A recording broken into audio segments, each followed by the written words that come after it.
One. We're live. What's up? My name is James Cole. I'm the owner of PaydiRtDFS.com, and here's another NHL stream. Pablo wanted to do another one, so it's going to be another Slate talk going over the NHL DFS slate. We had one yesterday where we talked quite a bit about the models at large and talked through all the best spots to stack and a little bit of stacking etiquette on a slate that size. Yesterday was only a 5-gamer. Today is a bit more than 5 games. 10-gamer? It's a 10-gamer? Yeah, it's I think it's 9-gamer.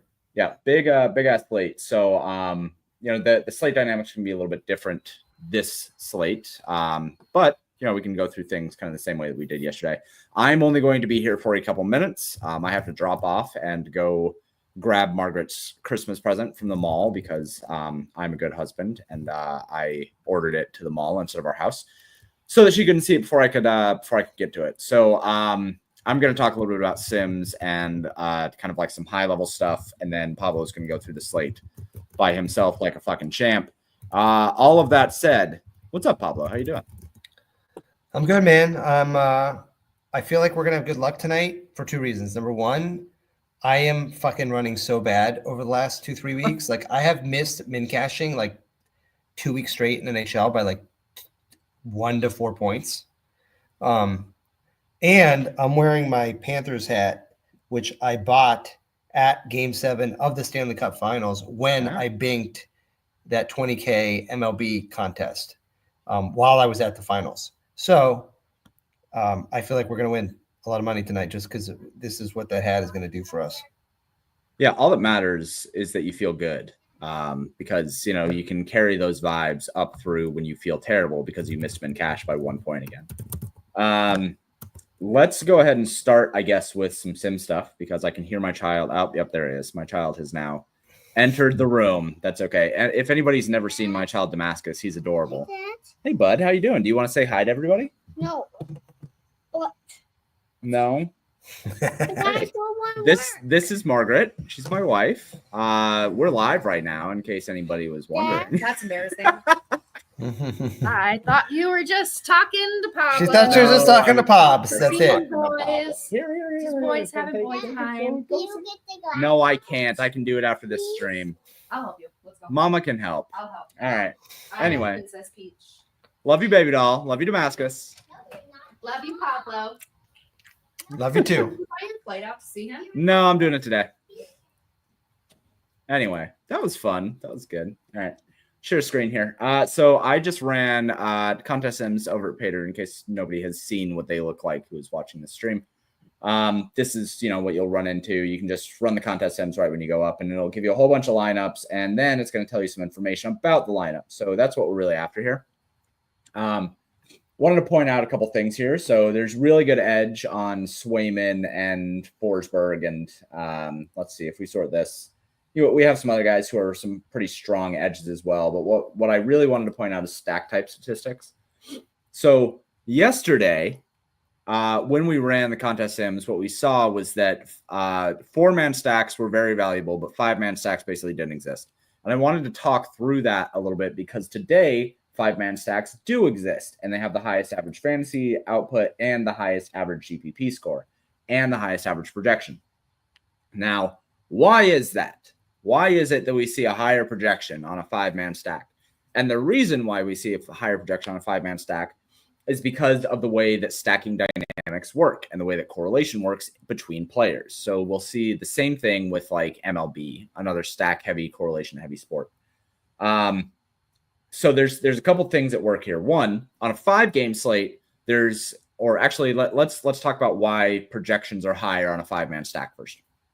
On an onslaught, quote unquote, the projection and the output is going to be higher because when those stacks win in a simulation of a contest, when those lineups win the contest, what that meant is that there was an outlier event for their team, meaning that there was a larger pool of fantasy points to be distributed amongst the players, which is why being able to have 5 players in a stack, which won the GPP, was able to win the GPP. It's because there's a large pool of fantasy points to distribute to the players within that team. Whereas when you have just 1 or 2-man stacks, likely what happened was that there were no outlier events on the slate, And therefore, every team had a smaller pool of fantasy points to distribute amongst the players on the team. So, meaning that if every single team on the slate scores 2 goals, it's very likely that 1 or 2 or 3-man stacks are going to win that slate because there were no huge scores. And, you're really only winning off of the 1 or 2 goals that every single team scores, right? And the assists that are involved on that. But if all of those teams, say that there's 9 teams tonight, or there's 9 games tonight, if 17 of those 18 teams score 2 goals, and then one team scores 6 goals, there's a much larger pool of fantasy points to distribute for the team that scored 6 goals, meaning that an onslaught of that team is much more likely to be usable and winnable in a contest rather than the rest of the teams that are just basically a lottery, right? So that's the reason why on a fantasy point distribution threshold, that's why we see 5-man stacks win. Now, how that relates to slate size, yesterday on a 5-game slate, we only had 10 teams to have outlier events. We had less teams, less raw instances to have an outlier event. The more teams that you have, the higher probability there is an outlier event. So today, with 18 teams, we have almost twice as many teams, twice as many opportunities for any team to have an outlier event as yesterday. The more teams, the more opportunities for 5-man stacks to get there. Hence, on larger slates, you want to maximize your correlation and onslaught more often than on smaller slates. So that's what we're seeing in the contest sims today. We're seeing that we do have a couple instances of 5-man stacks winning the slate. We do still have lotteries, right? These 1s and 2s and 3s, right? We still have lottery instances winning the slate. But we also have instances of 5-man onslaughts, and they score the most fantasy points when they win. They have the highest average GPP outcome, and they have the lowest ownership of the group. So I wanted to talk through a little bit about how that stuff works and how contest sims work and how slate dynamics work when stacking before we even get into the rest of the stuff that Pablo is going to talk about. So now, James, two things. One, can you link this stream to the Discord chat, because people are saying they need a link. And 2, the count column means how often that stack size won the slate, right? So the onslaughts look like they're happening, but am I wrong in my assessment that yes, they have the highest average projection? Yes, they have the highest average fantasy projection and GPP projection. Yes, we want more correlation on a bigger slate, but count-wise, how often did a 5-man win? It was substantially less than a 4-man, or am I wrong in saying that? Yeah, you're right. So the thing about that is, and then this is where you get onto the next level of things when you're thinking about stack dynamics and slate dynamics. If 5-man stacks are not being played enough to where they are optimal, like if they are optimal 3% of the time, right, and they're only used in 2% of total stacks, then there is still edge in using 5-man stacks, right? That's how that works. Today, it does not look like that's the case. Today, it looks like 4-man stacks are very likely still the spot that you should go. But if you have a portfolio, if you have MME, you should have a portion of those lineups be 5-man stacks without a doubt. James, in the Discord, somebody asked if there's any guidance on distribution by position of a 5-man stack, whether you're repping 2 lines, 2 D-men, 4 men from a power play unit. I know what I think from a sort of macro build structure standpoint, but is there any guidance from the Sims in that regard or no? Not necessarily. I generally think that it's micro correlations are not near as valuable as macro correlations. I say the same thing in MLB when people think about the gaps between batting order, right? I don't care as much about gaps between batting order. I'll play 1, 2, 5, 7, 9 because I just want a whole bunch of people from one team and hoping that team scores a shit ton of runs. Same thing with hockey. I don't mind intermingling a little bit. I do want to focus a little bit on it. Like, I don't want 2 guys who may never touch each other ever on the ice. Like, I don't want to mix like front line 1 and 4 or some shit like that. But that's going to be taken care of a lot by the projections that aren't going to give me 3 people on the 3rd or the 4th line very much anyway. So I don't have to worry about it all that much. But I would say, if you're hand building, you definitely have to worry about it a little bit. You should still just be focusing on the first two forward lines, and the third one, if you're really diving into that power play too, you can go on to the third line, but typically you're just sitting on the first two lines. Yep. I don't disagree. I think there is some nuance in terms of how you correlate. Generally speaking, it's nice when you have your forward lines paired with your power play line, but I also think power play lines are frequently overweighted by the field when you consider how much time you're talking about on the ice. I'm not saying that 3 or 4 power plays for a first power play line, who's usually going to get a minute and 20 seconds or so per power play together, is not valuable, but I'm not sure it's quite as valuable as some people make it. And I think the vast majority of the time players are playing together in their forward line, not so much on their power play line. And to your point on being super picky about which players you correlate, if a team nukes, it usually means that there's a lot of things happening to that from various lines.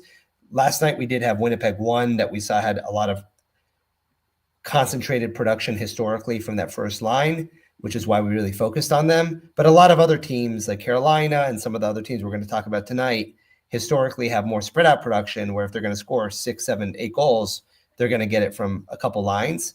And the way I've always told people in baseball is, don't be so arrogant to think you can predict exactly where the production is going to come from. Focus more on building a good lineup and saying, if this team goes off, I know at least several of these players are going to do it. Right. Really quick, I wanted to answer a question because Mr. Lizard and Shoemaker are having a discussion in the Discord about what HGCF is. This is the percentage of total shots taken that are high danger shots for the team. Opponent HDCA percentage is the opponent's percentage, or is the percentage of high danger shots per shot that the opponent allows. And HGCF matchup is the combination of those two things. So this is, by measure, the percentage of high danger shots that are going to happen for a team based on matchup. That's what it is.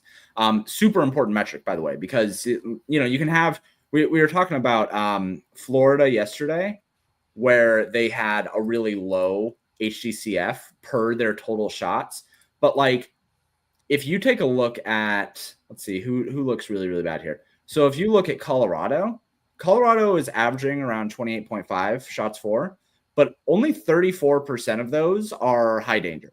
That's a really low mark in comparison to something like Pittsburgh, who's taking the same amount of shots, but 45% of them are high danger. So to have kind of the lowest, or at least one of the lowest high danger shots, should tell you that if you're going to be paying a premium for Colorado here, that's a little bit worrisome. You're going to get just as many shots. They have a good team total, sure, but of the shots they're taking, they're not high danger shots, so you're relying a little bit more on luck. But I wanted to answer that really quick for the dudes in the chat. Cool. You might want to pull up your screen now as I drop mine. Let me make sure that is working before you leave, because if not, I'll be like a lost child in the shopping mall. Oh, that'd be tragic. Yeah, we'd have to go to the intercom. Be a whole thing. It'd be really bad. Really bad. I just want to share my entire window, not one tab, because if the entire window. Switching. Yeah. All right. Great. So can you see the Beckhams? There it is. All right. Good deal. Cool. All right. You guys have fun. Just text me when you're about to be done, Pablo, and then I'll put off the stream. And then if Mike or somebody joins temporarily, he'll just pop up because he's got the link, or do I need to do anything? I'll text Margaret. Text me when Mike gets here, and I'll text Margaret.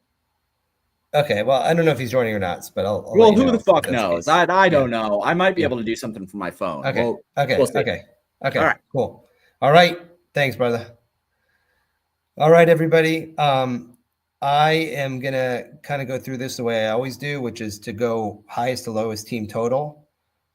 look at the research sheets to understand the matchup, look at our projections, and then I also compare them to the free resource at Daily Faceoff rather.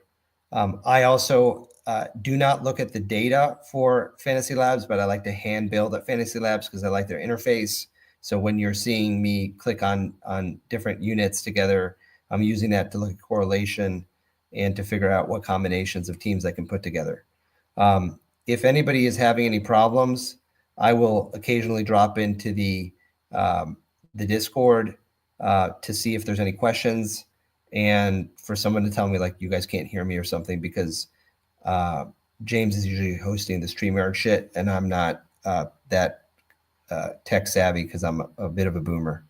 So with that said, let's take a look. In terms of the team totals, we're going to start with Colorado. Macro, I always like to look at game pace. I like to look at the HDSF, which I mentioned last night, is a column that James created on my request, which combines high danger chances matchup and shots matchup.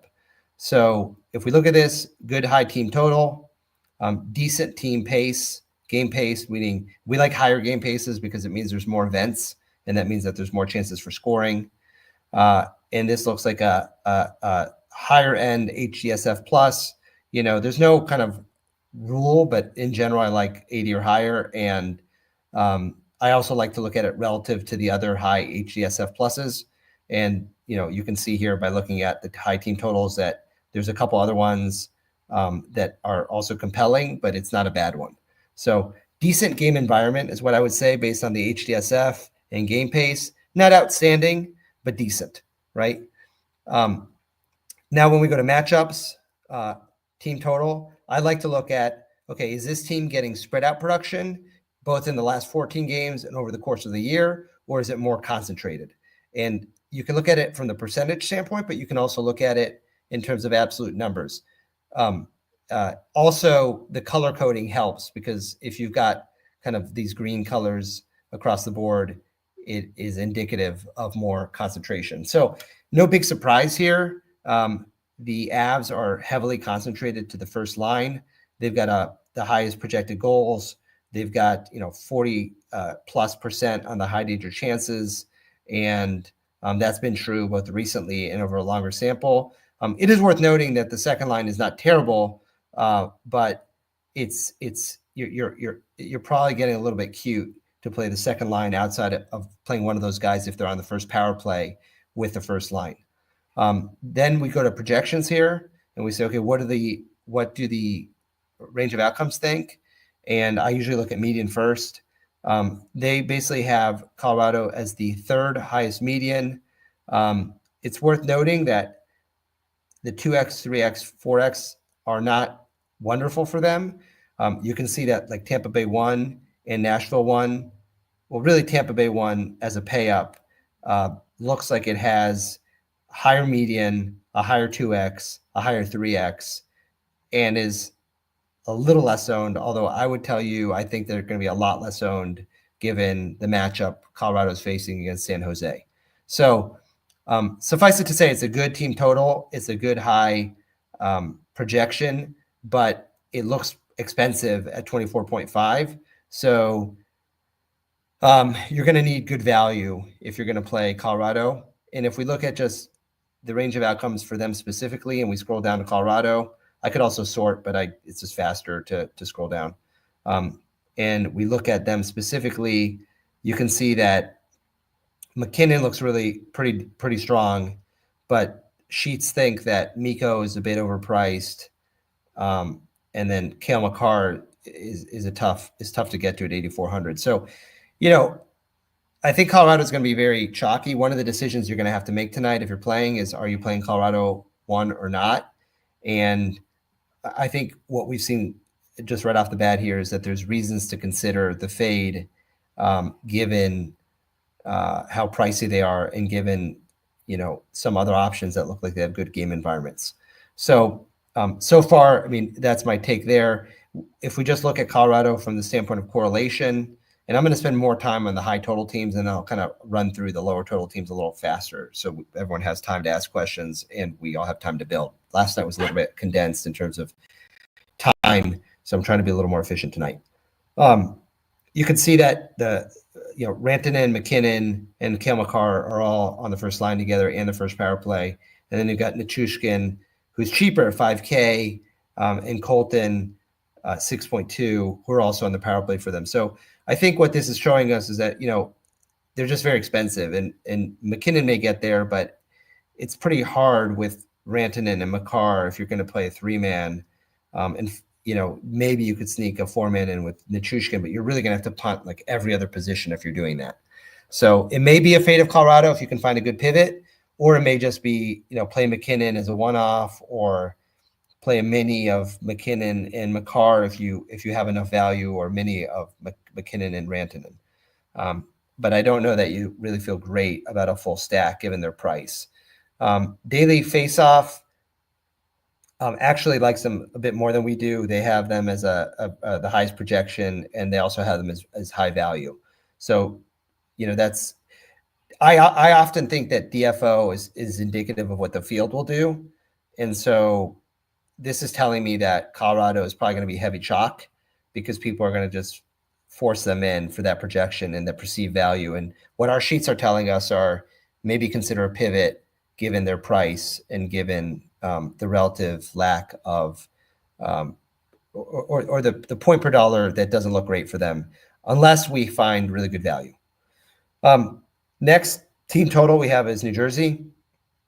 If we look at the matchup, it's a really nice HDSF. It's a faster game pace. So, immediately you're saying to yourself, okay, New Jersey may be a pivot off of Colorado, given still a very nice team total and a very good matchup, a very, very good matchup, right? I mean, look at this HDSF and this game pace is faster. So it's compelling at least, right? And then if we go to the distribution on New Jersey 1 and New Jersey 2, we can see that it's a little bit more equal. The projected goals are 1.4 and 1.3. The high danger chances are actually a little better in the last 14 to New Jersey 1, who are cheaper at 16.1. And over a longer sample, they're actually better in high danger chances too. It looks like New Jersey 2 is taking more shots in the last 14 equal over the season, or a longer sample, a little more shots. But at least 1 and 2 look interesting. If we go to New Jersey in the range of outcomes to see if there's any players specifically that stick out as having really good value, we can see here that, none of them look wonderful. I mean, even though the line projects well, they're not that cheap. And this 2x, 3x, 4x, you're not really getting good value on anybody. It's not a good range of outcomes.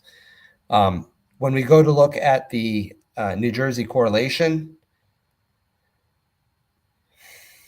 you can see that they're a little trickier, right? Because you've got Meyer and Mercer on the first line, but on the second power play, you've got Hughes and Bratt, who are pricey. At that price, you're asking yourself, do I really want to, for like 1K less, not play McKinnon, Makar, or Rantanen? And then, Dougie Hamilton's not cheap. And then you've got Steven Nosen randomly on the third line playing the first pass. So it's a little messier. It's not quite as clean. The other thing we can look at, obviously, is the line itself. And New Jersey, you got to go all the way down here to number 9. So there's a bunch of other lines that project better than New Jersey 2. And New Jersey 1, got to go all the way down here to number 17. So, well, it's a compelling game environment and a good team total. I don't know that from a relative, point per dollar standpoint, it's a game that you necessarily want to get to, unless these things are all couched in the how much value do you like context, because you're going to play a pricey line that you're happy to get to if you think there's good cheap lines to play alongside them. So that's where we're at with New Jersey. Decent spot from a game environment standpoint, but difficult pricing, which will, for what it's worth, I think lower their price lower their ownership quite a bit, which makes it, at least, more viable from the ownership standpoint. So let's move on now and go to the next team, Tampa Bay. We already kind of have a hint based off the line range of outcomes, but really strong HGSF, second best on the slate behind New Jersey. A little slower game pace, but not terrible. Not as low as these other games down here. They've got a lot of shots for Columbus, or rather St. Louis defense hasn't been wonderful, and then a decent number of high danger chances. So a good HDSF and a decent game pace with a good team total. As a note, I've mentioned this on baseball streams and even in football. I often think that the sweet spot for pivots is like the third or fourth highest total, because people are trying to get to those first two totals, and oftentimes the third, fourth, sometimes even fifth team totals are where a lot of the ownership starts to really fall off, and you can get like really strong high upside teams at much lower ownership. Let's look at the matchups for Tampa Bay, and you can see it's really concentrated right in their first line. So you're almost for sure playing their first line if you're playing them. It's just across the board, everything is heavily dominated by the first line. Not dissimilar, by the way, very similar to Colorado 1, right? It's kind of similar to Colorado 1, Tampa Bay 1, look pretty much the same. And it's also worth pointing out 25.5, 24.5. So we're going to have some decisions to make. You're playing Tampa Bay 1 because they're pricey. They're really, really pricey. If we go to the range of outcomes for Tampa, you can see that from a 2x, 3x standpoint, they are stronger than basically all the other pay-ups. So the sheets really, really like Tampa 1 tonight. And I'm not quite so sure that they're going to be owned, quite at the level of Colorado 1. I think people like to play teams against San Jose. And I think that $1,000 difference isn't as easy to make up as you'd think. So I think it may be a harder click than would be expected. And for really strong upside at slightly lower ownership, it's worth considering. Again, daily face-off as kind of a indicator of what the market thinks.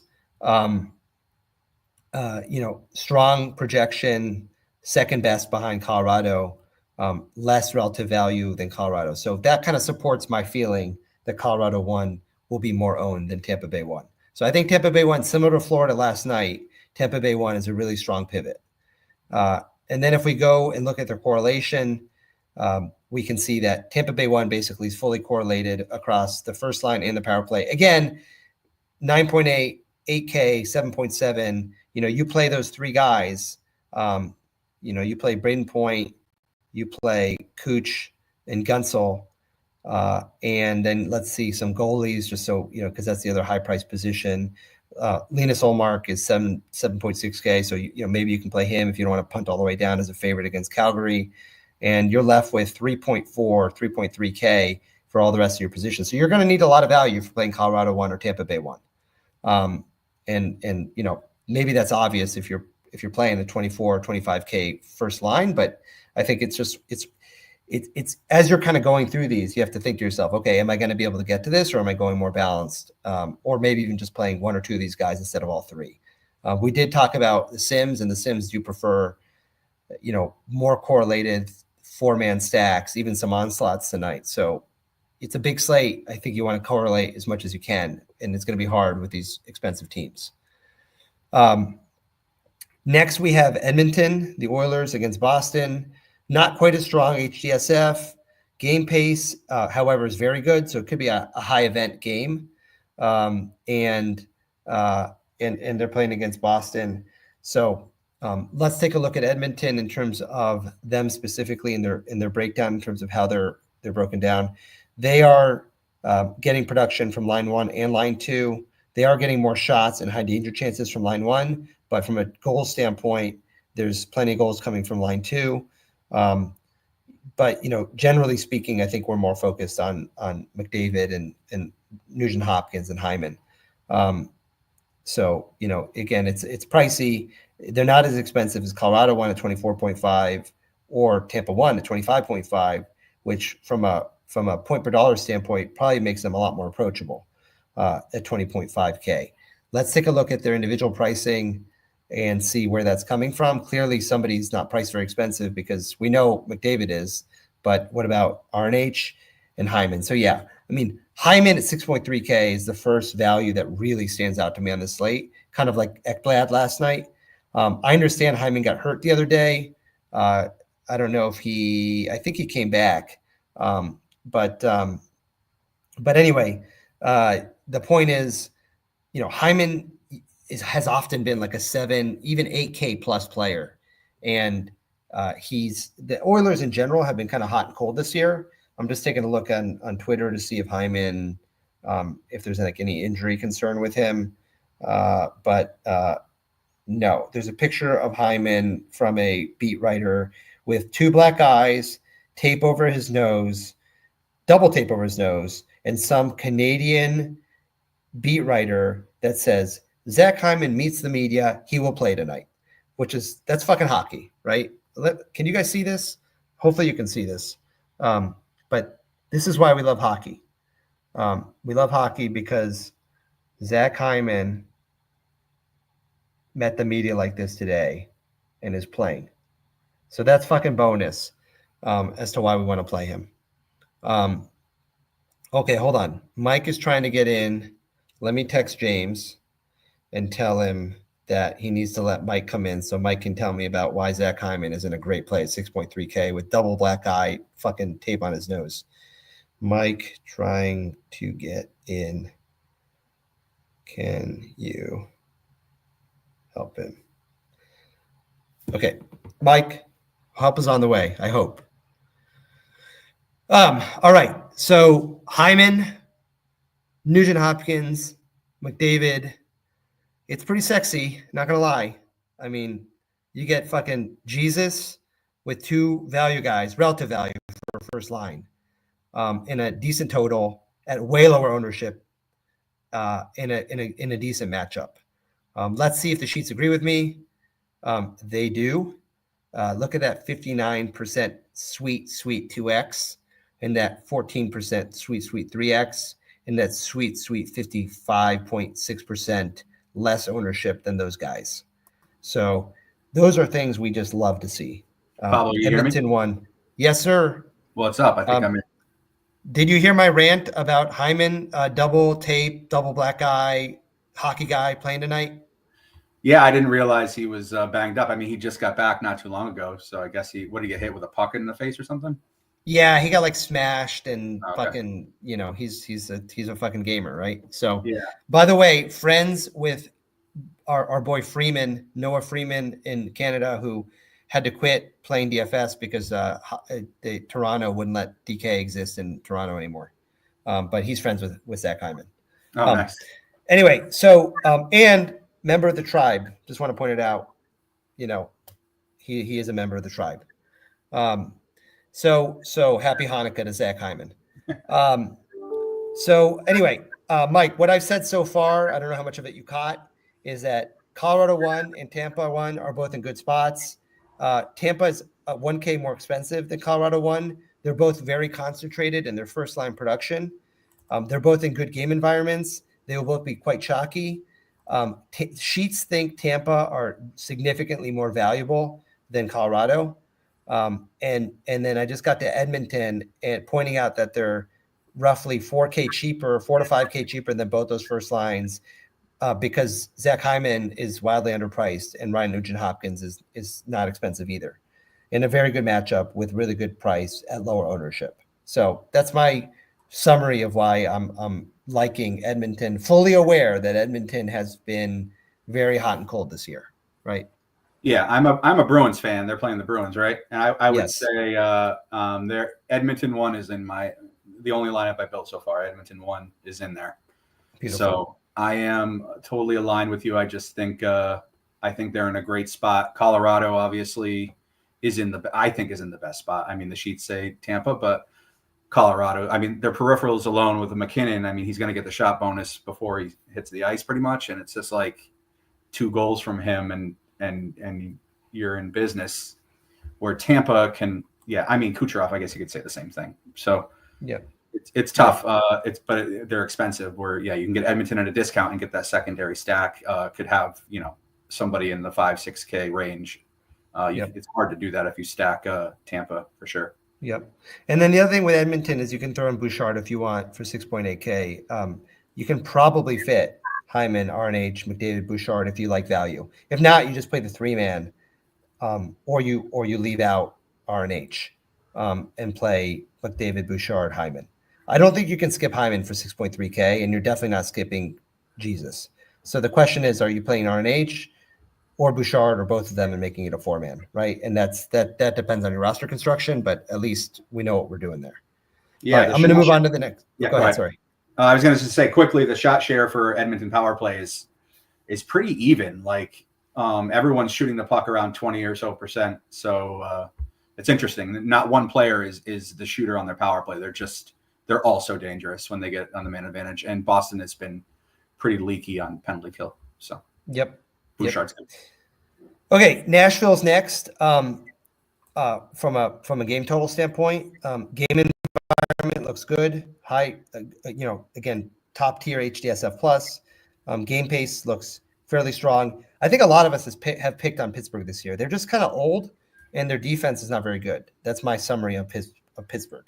And so Pittsburgh's had a lot of games that have had high totals, anecdotally speaking. I'm sure the Sheets will love Nashville because Sheets are sort of like Nashville are the Sheets darling this year. Some of it's that Marchessault has been just so cheap for so long, but we'll take a look here.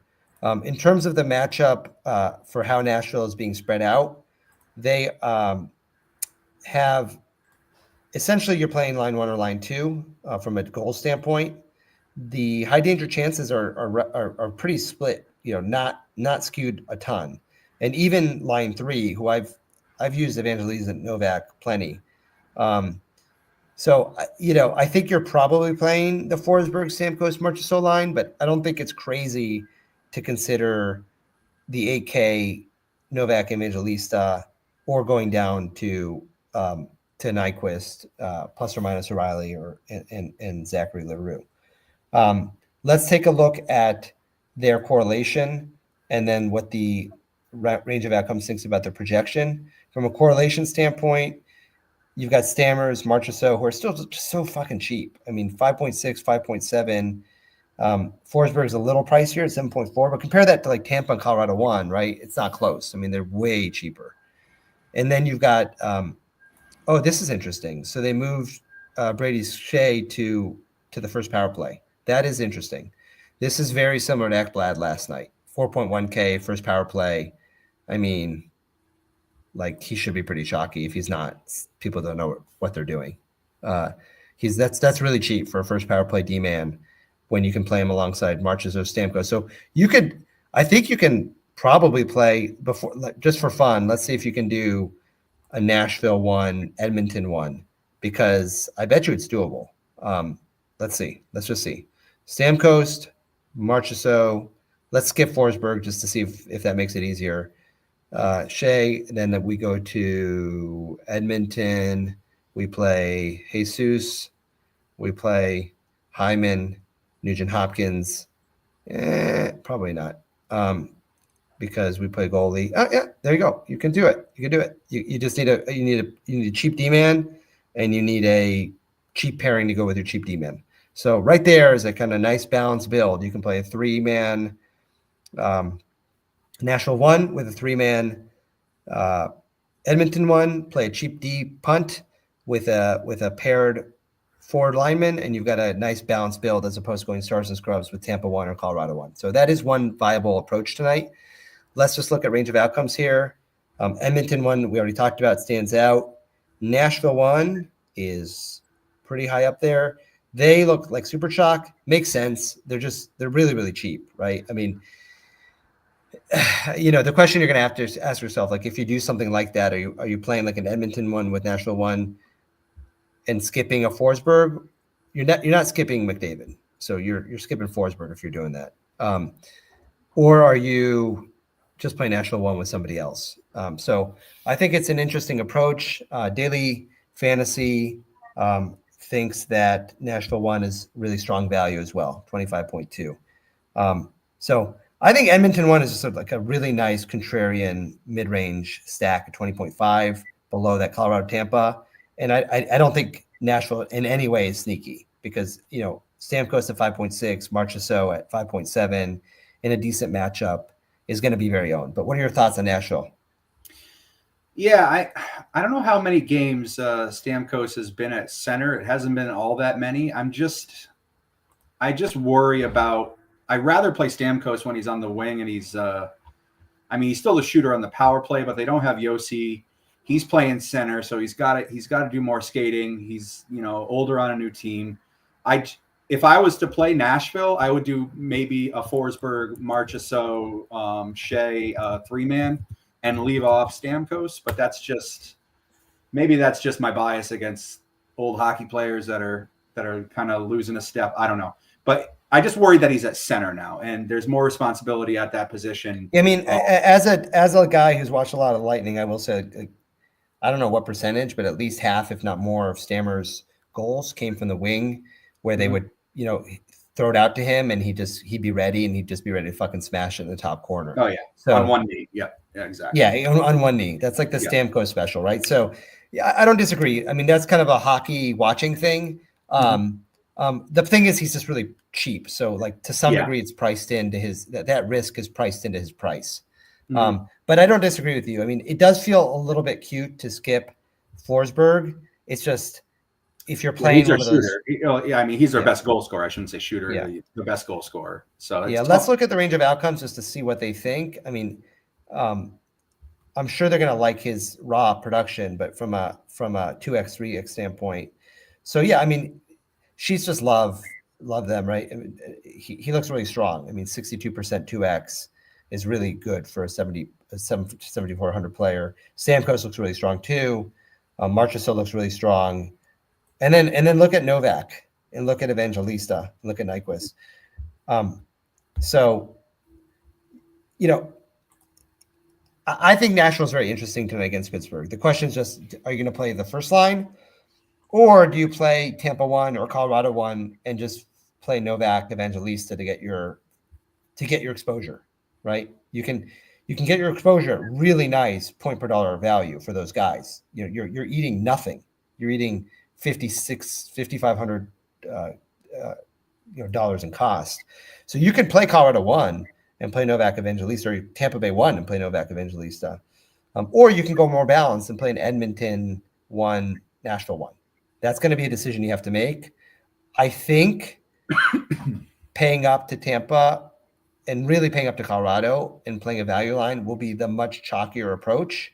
So for what it's worth, from a macro build game theory standpoint, did I cut out? Can you guys hear me? I hear you. Okay. From a macro build standpoint, I think you're going to get a lot more ownership benefit in going more balanced. But I'm not against using, the Avs or Tampa with Nashville 3. Let's move on to the next team, which is Vegas against Vancouver. Vegas looks very similar to Nashville in terms of the HDSF. Slow game pace. So, just be aware of that. It's baked into the projection, so we shouldn't double count. But just, sometimes these slower pace games just don't have as much fantasy goodness in them.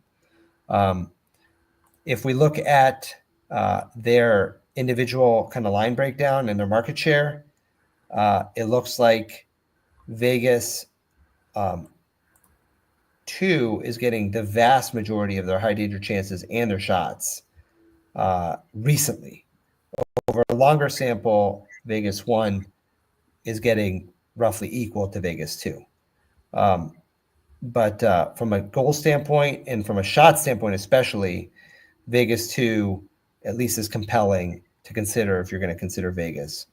If we look at the range of outcomes for lines, how does Vegas 1 and Vegas 2 stack up against the other groups? We've got to scroll down a good bit here to get to Vegas. Did I miss them? I think you missed it. I think it was up. Oh, here they are. Yeah, so Yes, they don't look bad. I mean, 46% is not terrible for 2x. And is Vegas 2 anywhere near here? No. So here they're way down here, but they do have, but geez, look at that. Look at that 2x and 3x. So if we sort by 2x, Vegas 2 has the second best projection on the slate at no ownership. So if you need value, this is telling you Vegas 2 is a really nice value line. And then Vegas 1 is fine. I mean, I don't know. I'll just tell you, I mean, to me, if you're playing Vegas 1 at 20.1, I'd just rather play Edmonton 1 at 20.5.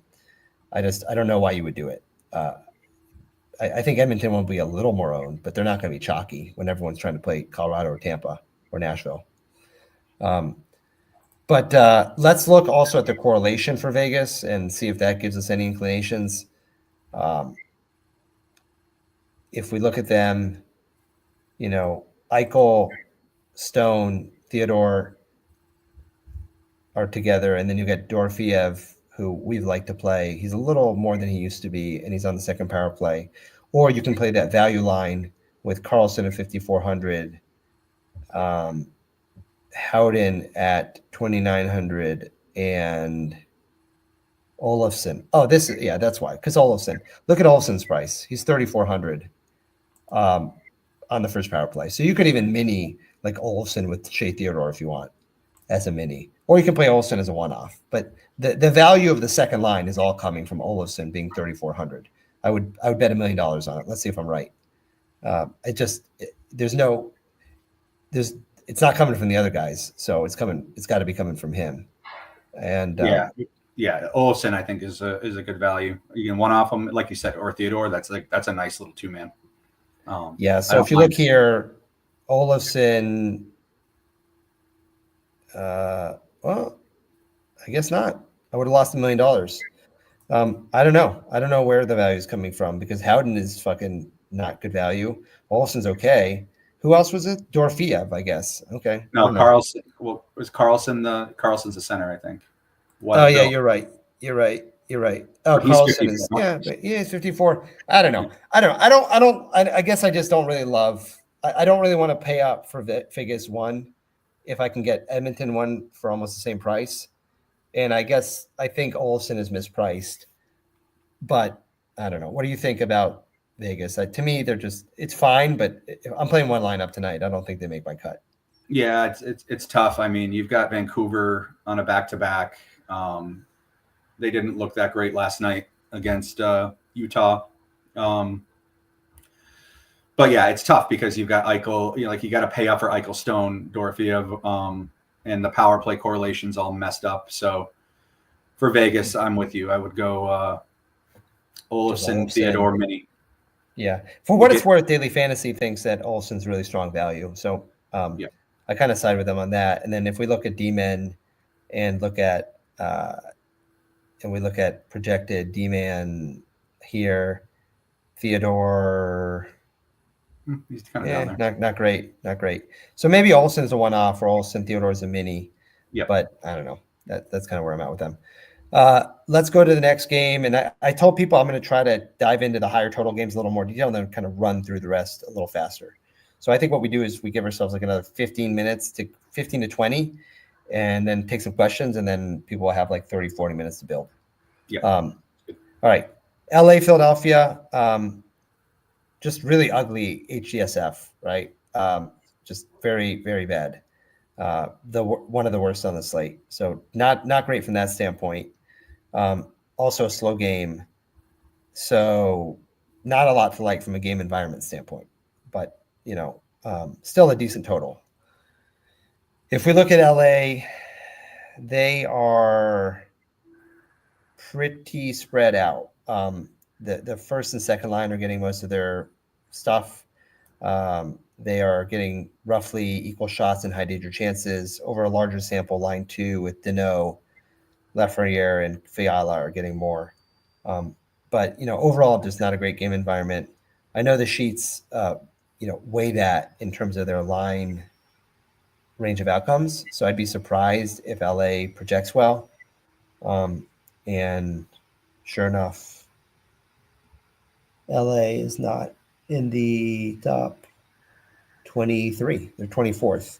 So LA1 doesn't look great. LA2 looks a little bit better because they're cheap. So they've got a pretty good 2x. LA2 actually has the 4th best 2x on the slate. So sheets are basically telling us kind of a slow game, but if you want to play LA2 for some value, it's okay. Let's take a look at how they're built. Deneau is always cheap. When I started playing hockey about 3 years ago, we used to play Deneau more, like every slate. Those were the days. Deneau is 3.3. Lafreniere is 4.1. So, yeah, I get that. And then you can play a punt, Jordan Spence, who usually does nothing, but once in a while has a good game at 2.6. So that's my interest in LA. If I'm playing them, is just playing them for value. I'm not going to pay up for any of these guys. Your thoughts?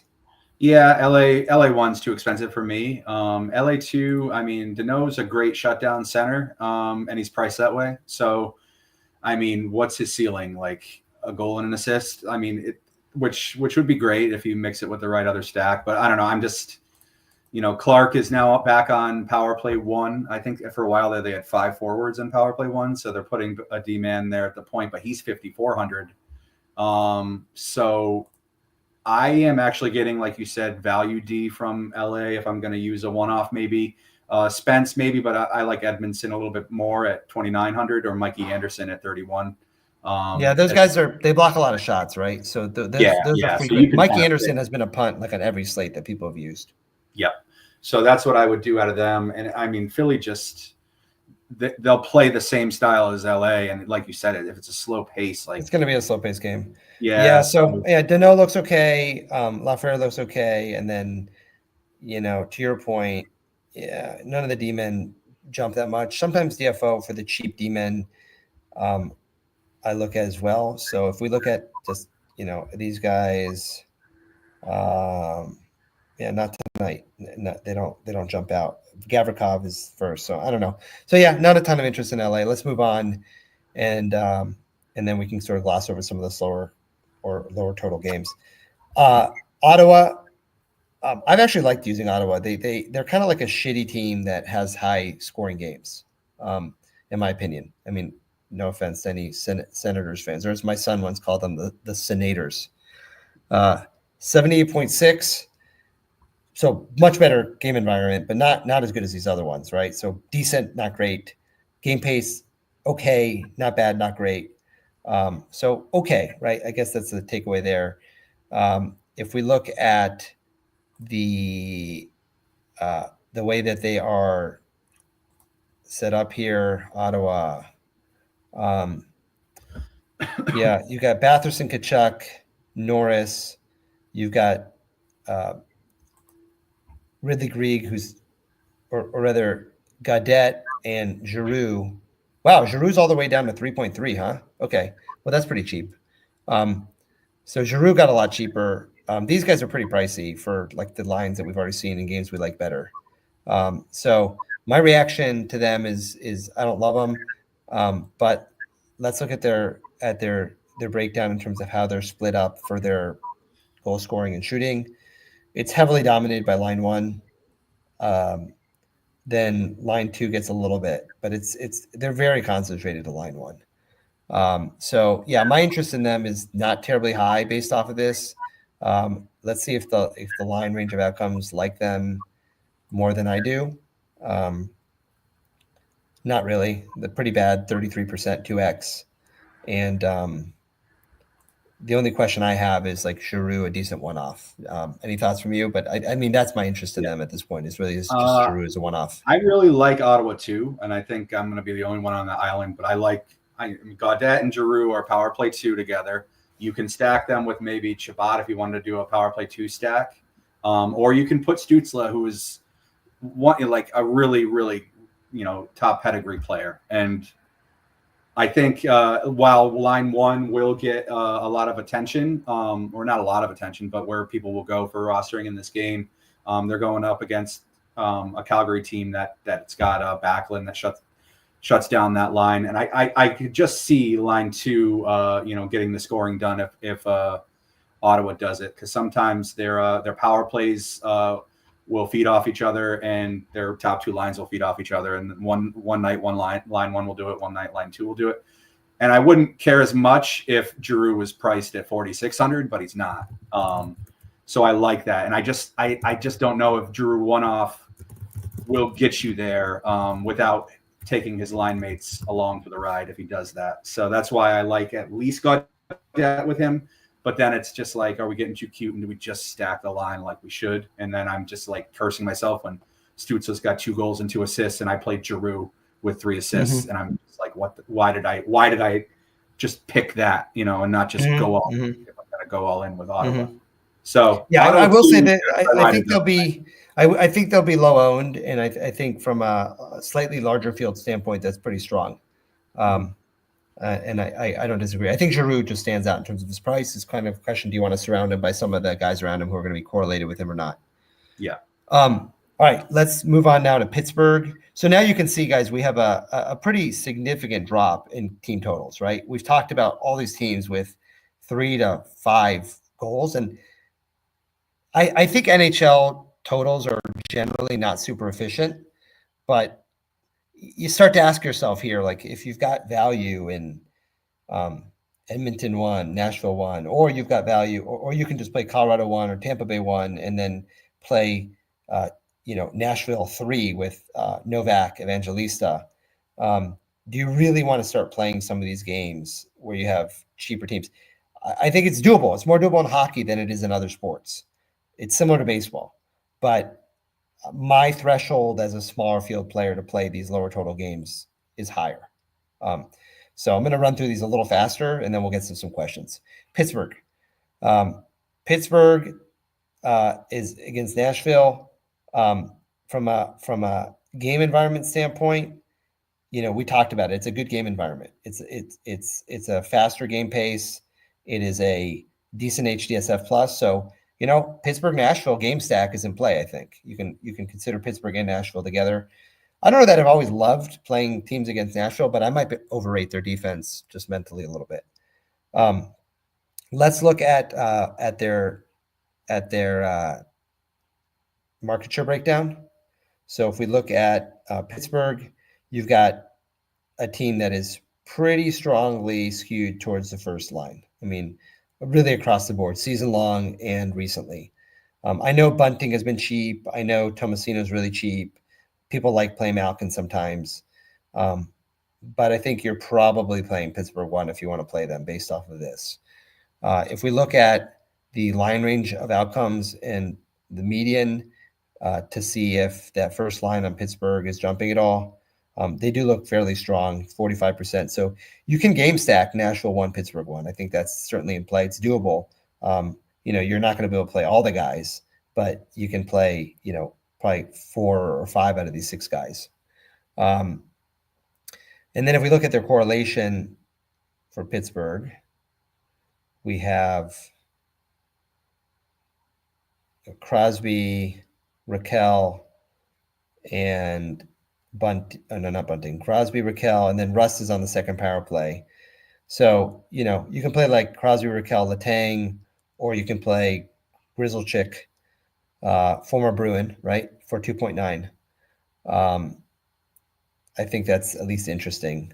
We've got a lot of value tonight. I mean, Grizzle is 2.9.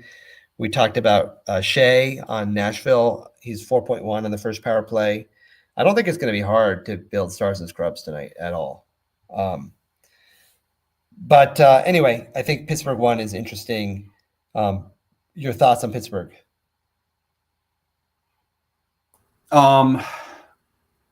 Yeah, it's tough with Pittsburgh. I mean, I think I like Pittsburgh 1 and Pittsburgh 2. Malkin's 5,100.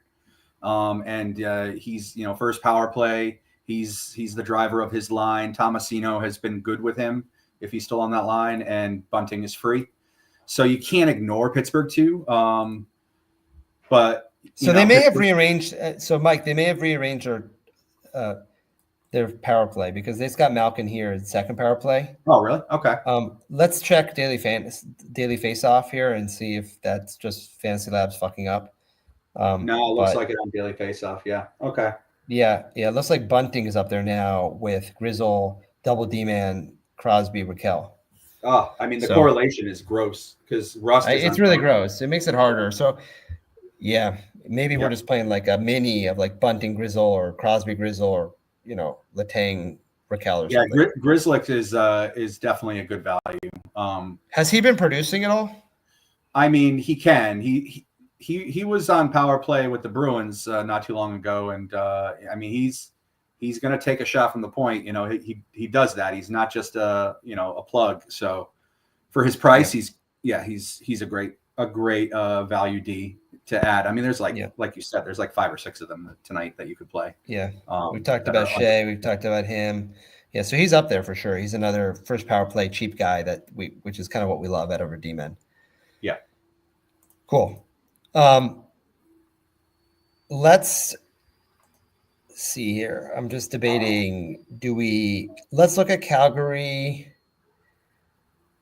Let's look at Calgary, Boston, and then let's look at the sheets to see if anybody else stands out. Because Calgary and Boston at least have decent game environments, and we've already shown a little bit of interest in Ottawa, Edmonton. So, we might as well. So Calgary, let's look at them, and then Boston, and then we can see if range of outcomes thinks we should be looking at anybody else. Calgary is pretty spread out here. They have, their projected goals are not heavily skewed towards line one. Production is not heavily skewed towards line one. Line one's a little more interesting than the other lines. All these lines are really cheap, so they might be just a source of value. You're definitely not playing them for upside. And if we look at them from a range of outcome standpoint, we're not going to see a high median. The only question is, are we going to see a good high 2x, 3x? Their 2x is okay at 47%. And if we look down here, Calgary 2, decent 51% 2x. So, yeah, they're not really jumping from a projection standpoint. Calgary 3, 56%. It's a little bit better. So you're probably playing Calgary for value if you're playing them. I don't know that they stand out. They've got a pretty low total. They are, you got Sharangovich and Zary on the third power play for really cheap on the first power play, third line first power play. So, if you're playing them for value, I think you could do worse than that. Everybody's just really cheap, and that's because they don't produce a whole lot in offense. But I don't really have much interest in Calgary. Do you?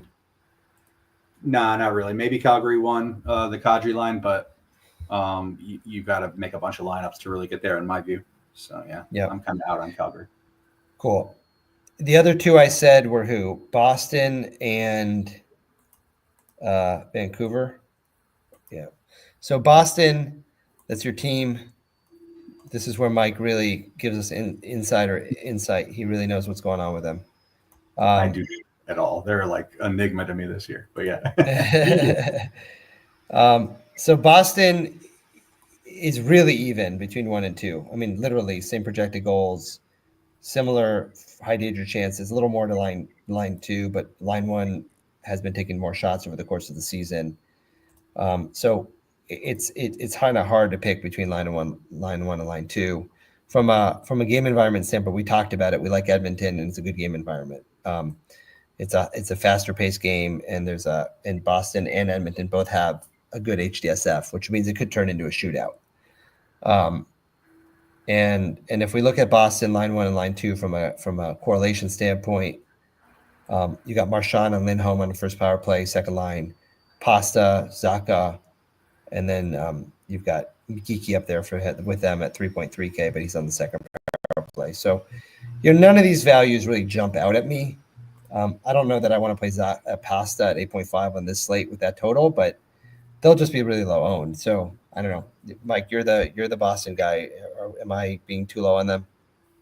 No, I mean, it's a good game environment, and I could see it shooting out. I mean, you could game stack this, but then if you do that, like, you don't love either one of their centers, right? Lindholm is 4,800 and Zacha is 4,700. Like, that's a lot for those two guys to don't produce all that much. But, Zacha's kind of attached to Pastrnak now pretty consistently, and there is correlation. I think Zacha's on power play 1, right?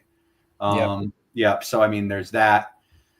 So, but then again, it could be Marchand and, Lindholm, so it's like, do you play Pastrnak Zacha with Marchand or something? Or do you play Marchand, Lindholm, Pasta? It's tough to I play. find it very hard to play Boston without playing Pasta. Yeah. It's like the same as Edmonton. Like, I'm not really playing Edmonton if I'm not playing Jesus, like you have to do it. Yeah. So I think you're probably just playing like Pasta Zacha as a mini, or you're playing Pasta Zacha McAvoy. I think it's not terrible. I just don't know that it's like a huge priority on this slate. But then, and then like that game really could have 5 power plays for each side. And if you're going to say that, the refs are going to call six power plays for the Bruins, you don't think they're going to at least get 3 or 4 or 5 for the Oilers and the other side? I mean, it's just like almost human nature that you look at power plays per game, and it's never super one-sided. They usually, it's a little bit of both. And Edmonton's got like the best power play ever. So, like, how do you game stack this if you're saying there's going to be goals in power plays? It's impossible to play Pastrnak and McDavid. So it is, yeah. So you're kind of. I'd rather, yeah. Play the Edmonton side. Let's look at if the range of outcomes think any lines really jump out besides the ones we've talked about, and then let's answer some questions. So we've talked about virtually all of these, right? Basically all of them. So let's look at 2x and 3x.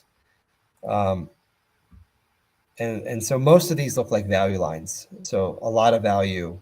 You've got, LA 3. We talked about Vegas 2. We didn't talk about Philadelphia 2. So that's interesting. I mean, Philadelphia 2 really jumps out at 14.6 with the really strong 2x, 3x, 4x. So maybe that's a game. We talked about that game. It's going to be probably a slog, but for what it's worth, sheets think that Philadelphia 2 are really strong from a value standpoint. And if you are playing, Tampa or Colorado 1, you're going to need value. So the reason it thinks that is because Michkov is 5.1, Frost is 4.6, Tip is 4.9. I don't know. I find that surprising. That I would expect cheaper prices given how much the sheets think that line has strong value. But that's like the only line here that really sticks out alongside like Vegas 2 and LA 3. And then besides that, we talked about all these high, median, high ceiling games, high, median, high ceiling lineups. Let's just see if like any other 2x teams that are pay ups stand out. Edmonton 1, Edmonton 2, we talked about. I'm talking about pay ups. I mean, over like 12 to 13K, because all of these are all value lines for the most part. We talked about Tampa 1. San Jose 1. I can't play that. I can't play them on the slate. Not a 10 gamer with the lowest team total. We talked about Calgary 1. We talked about Vegas 1. So yeah, I don't know that we're missing anything. I just like to kind of do a sanity check to see if there's any lines that are jumping out that we didn't talk about. So I don't know. So macro, I think what you're deciding this slate is like, are you paying up for Colorado 1 or Tampa 1? It's the first decision. If you're paying up, if you are paying up, who are you playing for value? There's a lot of value. You can play several cheap D-men who are on the first power play. You can play Vegas 2 with Olofsson. You can play Nashville 3 with Evangelista Novak. Or are you playing a more balanced build with like an Edmonton 1, Nashville 1, or Edmonton 1, maybe with some Pittsburgh? I think Edmonton's probably my favorite line on this slate because Hyman is so cheap. You get Connor McDavid, and RNH is pretty cheap too. But I totally understand paying up for Tampa 1 or Colorado 1. And I just think they're going to be a lot more owned than Edmonton. And I think you can play Edmonton 1 with some Nashville and be in a pretty good spot. Somebody in chat asked about Colorado 1 versus Colorado 2. So here's my thoughts. I mean, you guys may have missed the beginning. if we look at Colorado, fine, good game environment, but not as strong as Tampa, not as strong as New Jersey. Good game environment in comparison to Edmonton, although Edmonton is so cheap and in a really high paced game. Nashville's in a good game environment, so I'm perfectly happy to pivot off Colorado. If I am playing Colorado, am I playing Colorado 1 or Colorado 2? Because that's what people are asking, and I'll show you why it's Colorado 1. It's because of this. It's just they're so top line heavy that I think you're just getting cute if you're playing Colorado 2. I really do. I think Colorado and Tampa are just two teams where you're basically playing Tampa 1 or Colorado 1. And if you really want to, you can throw in Colton or Nichushkin if you can figure out a way to fit them since they're on the first power play. Just like with Tampa, you can throw in Hagel because he's on the first power play with Tampa 1. But that's my answer to Tampa 1. Sorry, Colorado 1 versus Colorado 2. It's kind of like, I just think if you're playing Colorado, just play Colorado 1. There's no need to play Colorado 2. Yeah, but you can also play Colorado 1 differently. You can put Makar there. You can take off Lehkonen. You can put Nichushkin in there. I think Nichushkin was on the top line at some point. I thought he might have been top line for this game. So you can go McKinnon, Rantanen, Nichushkin and save yourself a little money that way too. Or play Makar. I mean, you can play Devin Tays as a value D. Yeah.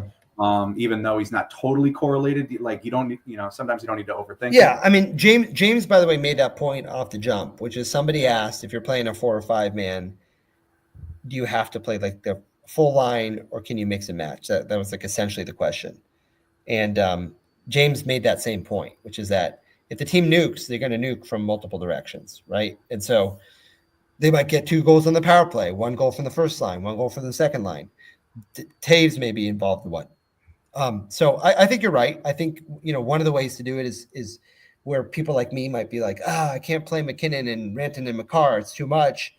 You can just get creative and say, okay, whatever. I'm going to play McKinnon with Nichushkin and Taves, or McKinnon, Makar and Taves, or, so any combination of those guys, you can mix and match.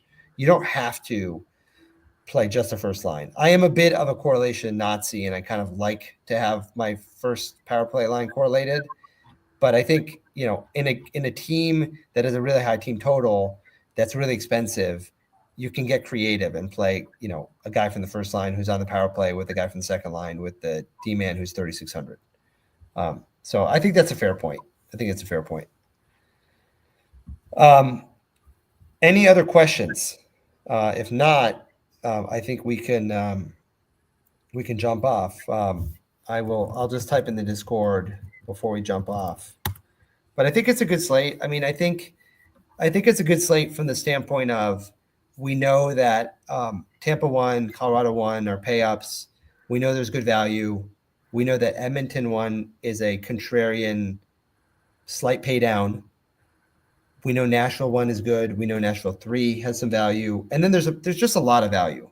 So because there's a lot of value, I think it's not hard to pay up for some creative way of playing Colorado 1 or for some creative way of playing Tampa Bay 1. And that'll probably be the most common approach. I might be overthinking it to like Edmonton 1 so much, but I just think it's really nice to get like a line that's underpriced at low ownership in a really good game environment. So, I guess that's my stand on this slate probably, is that I'm going to play Edmonton 1. I'm going to live or die with them. Yeah, I don't know if that person, the Ottawa 3 or Seattle 3, I don't know if that came in before or after. I'll just say that you can play Pinto on Ottawa 3, but I wouldn't play Cousins or anybody on there. Seattle 3 looks more spicy to play their full Seattle 3 as like a value line with Tolvanen, Wright, and Bjorkstrand. I don't know. The problem with Seattle is that I always say they're dime store or dollar store Carolina. Like they get production all over the place, and you never really know where it's going to go. Yeah, but look at Seattle 3. Look at how much they cost. It's not bad. It's not a bad idea. They're cheap. Not the worst thing. They're cheap. Sheets don't really like Seattle for what it's worth. Ottawa, we talked about. Pinto, Mario, Cousins are punt. I don't know. I'd be more inclined just to play like Giroux as a one-off, or play Olofsson, from Vegas. I'm generally more inclined to like play the cheap D man on the first power play and get my value there and get money to get up at my winger and center position. I haven't been trying to pay up a D very much, and I don't know if that's right or wrong. I mean, it's probably Slate specific, but I haven't felt the need to like fully punt to like an 8,100 line because I've been able to get that in my D men. I guess is my feeling. Yeah, that's not a bad thought at all. But yeah, I would say, in closing, like the two lines that nobody's going to play that I'm going to play tonight would be maybe Ottawa 2 and Philadelphia 2. I didn't really talk about that when you went over them, but I kind of do like them. They're just cheap enough without, punting. I don't like playing LA ever, but Philadelphia 2 and Ottawa 2 with Edmonton 1, Nashville, or Colorado is kind of where I'm going. Yeah, Tampa, and for what it's worth, the Sheets love Philadelphia too. They do. Yeah. Remember, they were like the second or third highest point per dollar line. Michkov, Tippett, and Frost, like they have a really, really, really strong projection. Yeah. So, my stand is just like I'm really, really tempted to play a balanced line with Edmonton, with Hyman, RNH, and McDavid. Get some Nashville in there, and then figure out my cheap 2-man. But I'll see what my builds look like with Tampa 1 or Colorado 1 and like a Nashville 3 or, Giroux, with Grizzle Chick or whoever else for value. But I think Edmonton 1 is just like a really good play in this slate. Floppy Dinkus is asking, I was looking at Nashville 1, Philly 2-man, 2Q for 300 person field.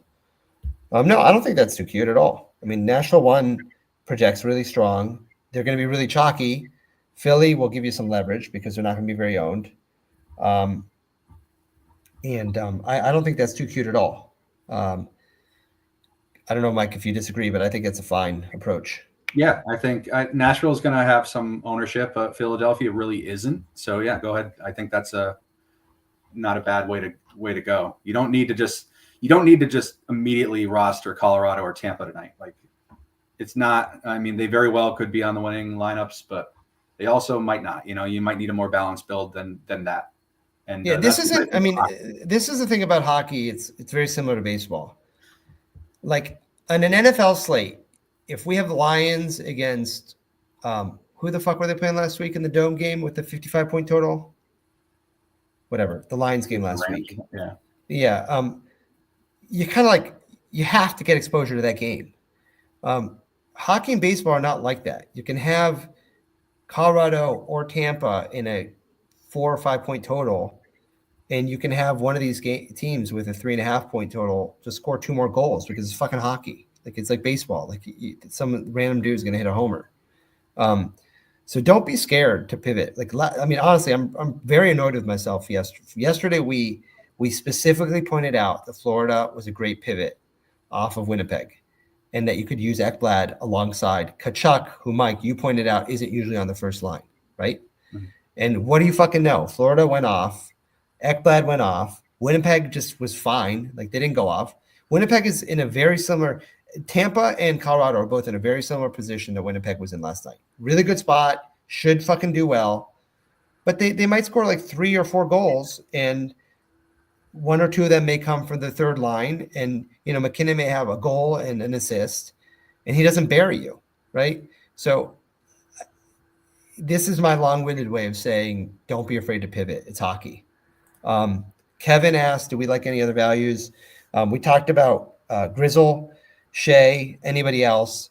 I think the ones we pointed out were those guys. We pointed out Nashville with Novak Evangelista.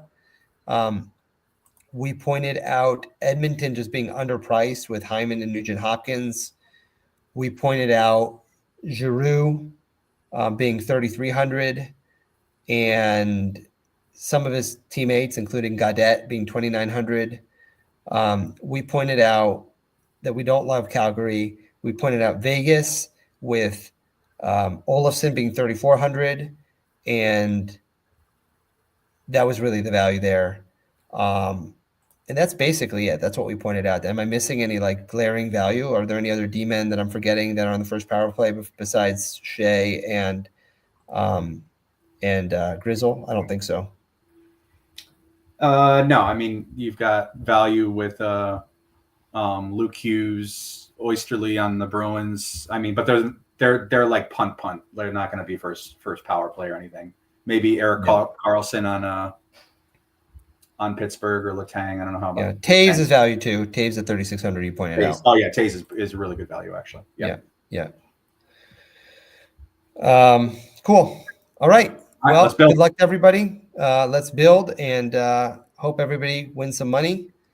And we will be back soon. And I'm sure we'll be in the Discord celebrating our victories and lamenting our losses. So good luck to everybody. Hope you guys enjoyed it. And let's get it.